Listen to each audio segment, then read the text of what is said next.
Welcome to Bocas Restaurant. Bocas is the place where you can find the best Argentinian steak, ribs, and seafood in Curaçao. Open daily for lunch and dinner with daily lunch and dinner specials. We offer a prime cut of Argentinian steak and fresh Caribbean lobster, cooked on a charcoal master grill, accompanied with an excellent glass of wine and delicious dessert. Don't miss a sunset dinner from our Seaview Terrace with the most beautiful and magical location. Het belangrijkste nieuws uit Curaçao in het Nederland. Access Journaal, vers van de pers.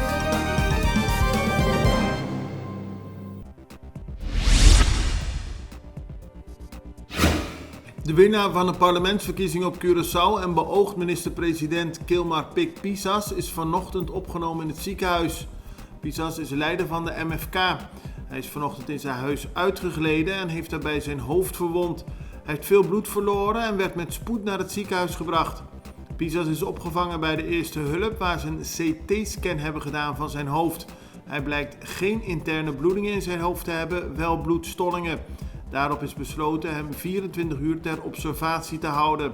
Partijvoorzitter Sitré van Heijdorn laat weten dat het naar omstandigheden goed met hem gaat en dat Pisas uitstekend is behandeld in het CMC.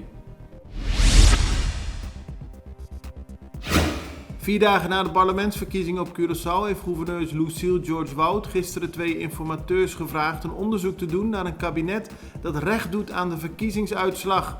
Verder moet het blijk geven van een besef van urgentie in de aanpak van de uitdagingen waar Curaçao voor staat. De 2 informateurs zijn de Curaçaose advocaten Rutzel Marta, tevens oud-minister van Justitie van de Nederlandse Antillen, en Chester Petersen. Ze moeten uiterlijk 6 april aan de gouverneur rapporteren. Het Caribisch Orgaan voor Hervorming en Ontwikkeling van Curaçao, Aruba en Sint Maarten is in strijd met het statuut. Dat concludeert de Raad van State in een advies. Het advies is nog niet openbaar, maar er wordt al wel over geschreven. Vicepremier Steven Martina zegt dat Curaçao altijd op het punt heeft gestaan dat de COHO in strijd is met het statuut. Hij is blij dat de Raad van State dit nu ook herkent. Eerder had volgens hem de Raad van Advies op Curaçao dit al aangegeven. Good morning. Start your day the right way. The Greenhouse Restaurant is now serving breakfast. Come and enjoy the refreshing and relaxing morning from our famous terrace. Serving the best omelet, fresh juice, hot coffee, and more. Try our new breakfast menu at the Greenhouse every morning from 7 to 11. Visit the Greenhouse Restaurant to give you the best service you deserve.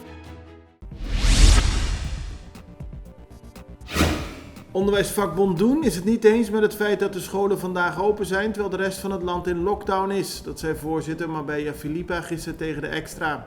De leden van Doen hebben gisteren een Zoom-vergadering gehouden en daar is besloten dat wordt gekozen voor een actie onder de leuze Safety First. Die is vanochtend begonnen.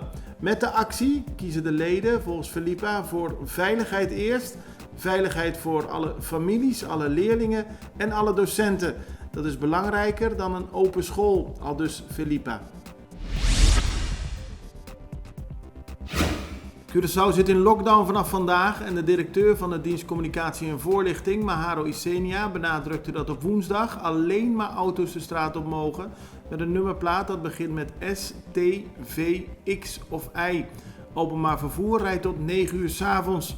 Verder zijn alleen essentiële winkels open, zoals supermarkets, minimarkets, toko's, apothekers, bakkers, hardware stores en benzinepompen. De bevolking wordt gevraagd zoveel mogelijk thuis te blijven.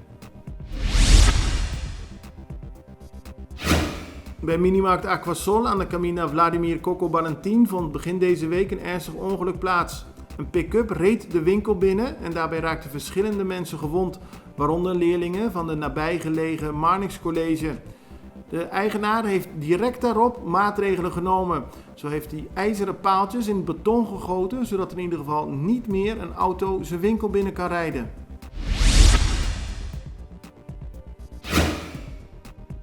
Curaçao is nu een maand bezig met het vaccinatietraject. Meer dan 14.000 mensen hebben inmiddels al een vaccin gekregen tegen corona en sommige mensen hebben al 2 keer een vaccin gekregen. Minister van Gezondheid Sita Jezus Liitu laat vandaag een extra weten dat ze tevreden is over het verloop van het traject tot nu toe. Het kan sneller en daarom zullen er binnenkort meer prikplekken worden geopend, aldus de minister. Het belangrijkste nieuws uit Curaçao in het Nederland. Access Journaal, vers van de pers.